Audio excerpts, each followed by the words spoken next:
Welcome back to our channel.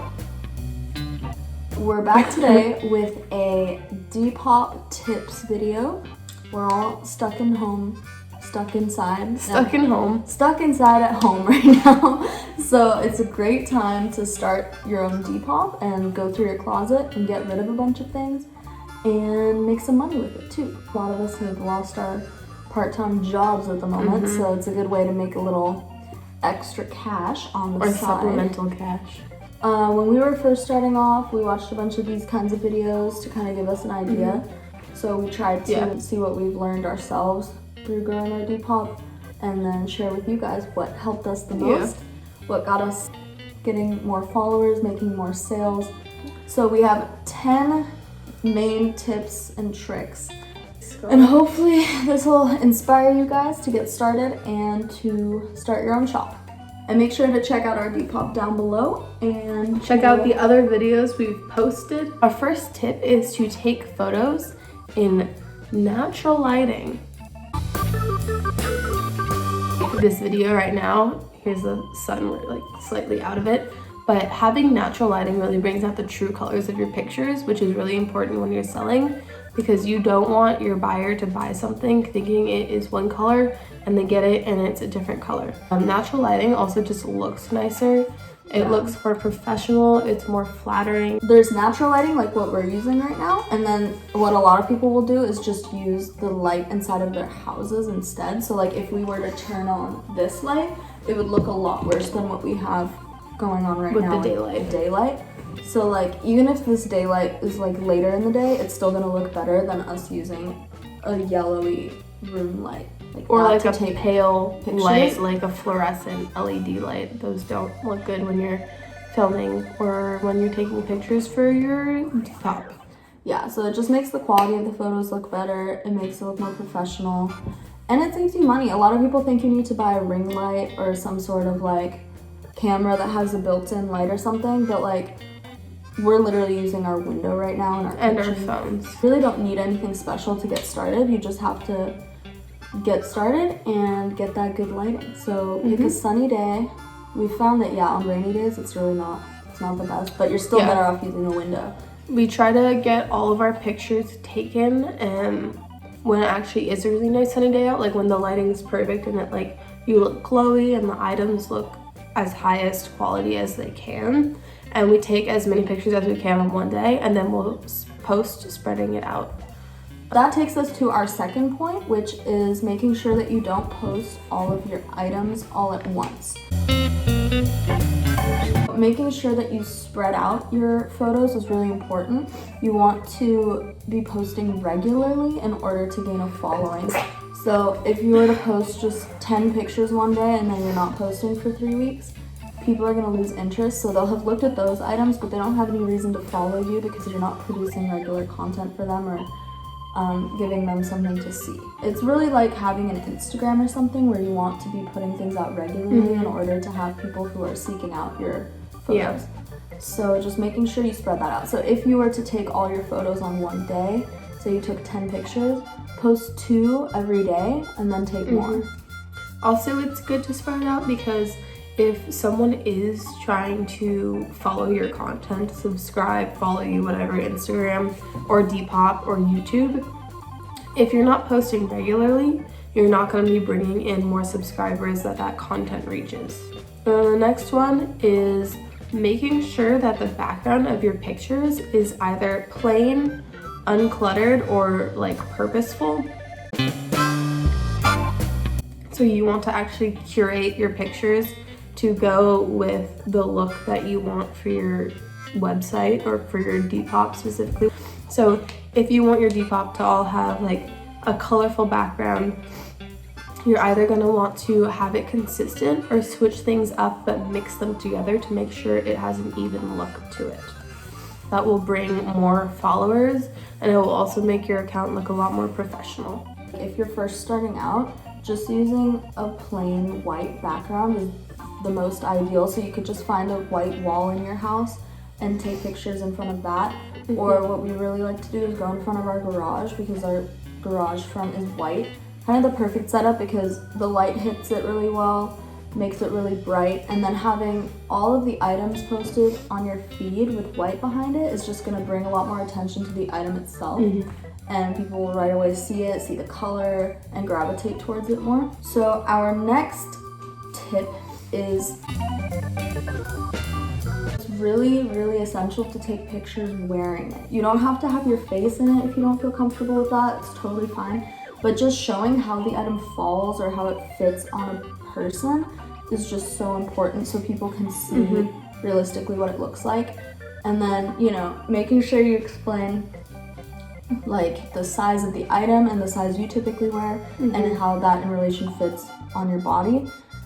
If the item, like if you've grown out of it or something and that's why you're selling it, in that case, if you want to take a picture of it not on, again, just really plain background. If you don't fit the item yourself, if it's too big, you can hold it in place as long as you say that. Like, don't hold it in place and be like, model typically wears like a size whatever waist, and then you're not letting them know that the item is not that size. And then if it's too small, you can also recruit your friends or your family to model the item for you, just because so many times I find like a top or a skirt and I'm like, that is so cute, I want that item, like that looks like it'll fit, and then I check the actual size and it's completely off from what it looks like. So when you can see it on an actual body, you can see how it fits and if that body type looks similar to your body type. When we were starting off, sometimes we would post pictures just of items on the ground, and we would always get messages, people asking, hey, could you model this for us? So people are going to ask anyways, so it's best So you to might as well just do it, put it out there with beforehand. them. Exactly. So the next big tip that we have is captioning your actual posts on Depop.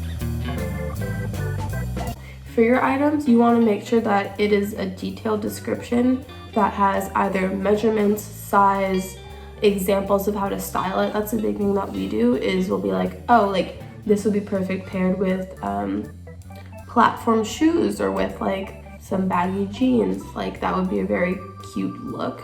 And I think it helps your customers actually visualize what would look good with the items that you have in your shop. And also you want to make sure that you explicitly like describe every aspect of the item, because that works like how hashtags do, where it'll pop up if someone types any of the words that are in it, it'll be an item that shows up. So if like I'm describing this, what is this called? This vest, I'd be like plaid gingham sleeveless vest made of this material, looks great with a t-shirt underneath. Like you just keep going, because if I type in plaid, this will pop up, you know, not just like vest. List little things that you don't think matter, like every color that appears in it. So if you're listing this, we would say red just by itself, red, blue, tan, like all of the things that are in it, because that will come up. But what's also really important is that you guys aren't labeling incorrectly. So don't be putting hashtags or things in the description that aren't accurate just to get that attention, because that's just going to backfire and people aren't going to like what you're doing. So a lot of times people will list the brand of the item as, say, Brandy Melville or something, just to get that attention when it isn't Brandy. It's like some thrifted piece. It's perfectly fine to be like, oh, this reminds me of Brandy Melville, but to specifically say that that is the brand is lying, and that's not cool, and people are not going to like it. And even if it gets you a sale, they might complain, leave you a bad review. It's just a whole thing. Yeah. So our next thing is making sure you post items that you actually think are cute or that you would wear. So maybe you've grown out of that style, but at one point you thought it was really cute. Someone else might still think that's cute. If it's something that's super tattered or just like really basic, like little tank top you could get like at Forever 21 that's like got holes in it or something, don't sell that, you know? Like we were selling some things at the beginning that definitely just weren't things people were interested in. And then we quickly learned, you know, that's not gonna sell, that's not something you should waste your time on.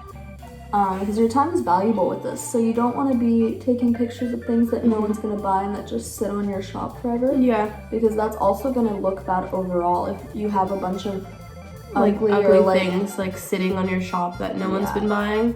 it's gonna look like you're not in high demand. And the biggest way to like have people buy your items quickly is to make them feel like they have to get it before someone else does. And if you have like plain boring things just sitting on your shop for months and months, people are not going to feel that need to buy your things right away. Yeah, so a great way to do that is just to shuffle through your current closet. So if there's something that you grew out of, or you have a different style now, maybe you went to college, you had an awakening, now you're off, and you don't want to wear, you know, sweater vests anymore.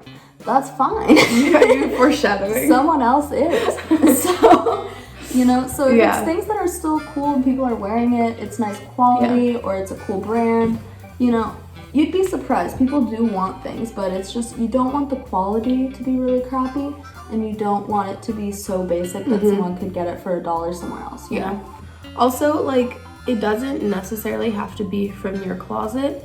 A lot of the times what we do is we curate, so we'll go thrifting with the intention of buying specific items that fit our aesthetic for our shop and what we want to put out there as our brand. Because if you do curate your items, it'll have a more cohesive look, and it'll give people a better idea of like the style you actually like.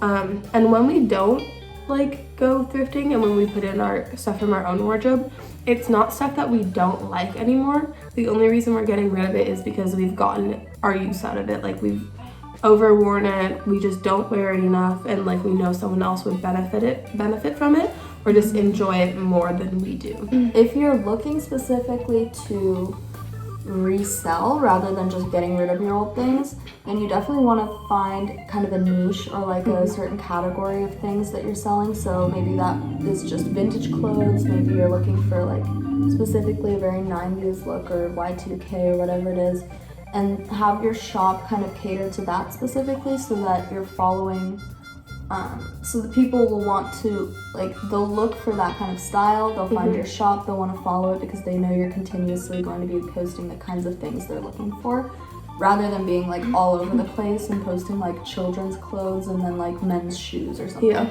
Our next big tip is to plan out the look for your item. Like, say we're posting this vest, it's not just going to be her wearing the vest. Like, she's going to be wearing a shirt underneath it and pants that look good with it and shoes that are flattering for it. We wouldn't be styling it with those shoes. When you actually put time and effort into creating a look for your item, like one specific item that you're selling, it is so worth it, because people will get, like how I was saying with like captioning things, people get such a better idea of how to actually wear it, and they're more likely to buy things that might be a little out of their comfort zone or something they don't usually wear, because they like the look of the entire outfit. It also works really well if you're selling, like what we do a lot is we'll style a pair of bottoms that we're selling with a top. So it's two items that are on our Depop styled together, so that you could get those two items together and it would work really well. Another tip we have, so if specifically you're looking into resale, so we started off just selling, you know, all our old clothes that we weren't wearing anymore, but then we began kind of thrifting specifically for things to sell on Depop, which a lot of people do. It's kind of what it's become. So if you're going in that direction with it, just make sure that the kind of cost-benefit analysis of it is in your favor. You want to make sure that you're not spending too much money on an item when you're reselling it. So you really, like, we don't spend more than $5 on an item typically, unless it's like something crazy you find, you know, like a brand or something. Like, you don't want to be spending too much at a thrift store, because it's just not gonna outweigh it. Like, if you buy something for $5 and sell it for $10, that's not worth it, because that's all that time you spent going to the thrift store, shipping taking photos, pictures, posting it. It's a whole thing. Yeah, it's not worth it. You want to be making more of a profit. Last tip we have, super important, is customer service. You're running a business. These people that are buying your items are your customers, and it's super important that you treat them with respect, that you respond to them in a timely manner. They're going to be messaging you a lot, asking for measurements, all these things. If you can't provide them with certain information, that's fine. Just make sure that you're replying. Always reply you know, as fast as you can. So just be checking your phone somewhat regularly. You just don't want a message to sit there for days unanswered, because when people message you about an item, I'm ready to buy, will you like do it for $2 less? If you're not replying, you know, they have time to think, and then they're like, I don't actually need this, like I need to chill, or they find something they like more or whatever it is, and then there goes your customer. You just gotta always be replying. Make sure that you're staying in touch with them after you've shipped your item about, you know, where it's at, tracking, shipping information. Hopefully we're gonna put out a whole nother video on shipping specifically if you guys have questions, because that's a whole other thing. It's not too complicated, but it's just like if you are starting out, you might be confused. But yeah, so just making sure you stay in touch with the customers, let them know what's going on. That's such a big thing. Because they're really sweet onse you reply, but customers do get angry. I get angry if I've purchased something 5 days ago even, and I've asked them like if they're planning on shipping it at a certain point, and they don't get back to me. It's just like stressful because you've already had this online interaction with someone you don't know and you don't trust, and you need to be able to build trust with the people that you're planning on working with and selling to. Otherwise, they're not going to come back and be a repeat buyer. More often than you would think, people are going to be buying from your shop again. So you want to build that solid trust and foundation, like she was saying, with each customer that buys from you, so that they feel welcome to buy again, that they feel like, oh yeah, that's going to come really fast in the mail. I'm excited. If I buy that right now, I'll have it in a few days, you know. If you're having trouble shipping or something, if you can't ship for a week, just let them know. Most often they're super chill and they'll be happy that you told them. They just want to know what's going on, because it's not like you're ordering off of, you know, Urban Outfitters or something where they're going to send you constant emails about where your item is. They don't know what's going on and they want to know. So just make sure you stay in touch with them. Be polite, be professional, and just be kind. You know, we're all just shopping and selling. Yeah. And if you want to be a business, you need to act like a business. You need to have good customer service. You need to be willing to work with people. You can't just like ignore someone for super long, or if someone's disrespectful to you, you can't just like reply in a disrespectful way as well, because you need to have that professionalism. If you're really bad about customer service, Depop can even deactivate you. They can get in touch with you. They can give the customer a refund. You just don't want it to get to that point, because the customer is the one who's going to alert Depop and have that happen. Yeah. So if you're just letting them know, hey, like, I'm sorry I couldn't get to the post office today, I'll do my best to ship it out tomorrow, they'll be like, all right, no worries. But if you're not replying to them for, you know, days on end, they're gonna be like, okay, I'm gonna contact Depop. Where's my refund? Where's my item? I spent money on this. Most of all, just have fun with it, you guys. It's a business, but it's also something that's a passion for a lot of people, a hobby. You know, you don't want to be doing it if you're miserable. Like, people can tell, I think, if someone likes to have their Depop, if they want to be running it. You know, and you want to be having fun with it, because why else would you be doing it? So that's it from us. Those are our 10 tips. So get out there, start a shop, follow our shop, and make sure you check out our Depop in the next week or so. We're going to be doing a giveaway. Yeah. So we're doing a style bundle for one of you guys. The giveaway is on our Depop, so you have to go check it out there. This is going to be our first ever styled bundle that we're doing on our Depop, altogether, paid or unpaid. So it's going to be subscribe to our YouTube, follow our Depop, and then make sure you like this video, leave a comment down below, and you'll be entered in your chance to win a free styled personal bundle from us. We're making a post on our Depop that lists the couple options of styled looks that we will be doing. Yeah.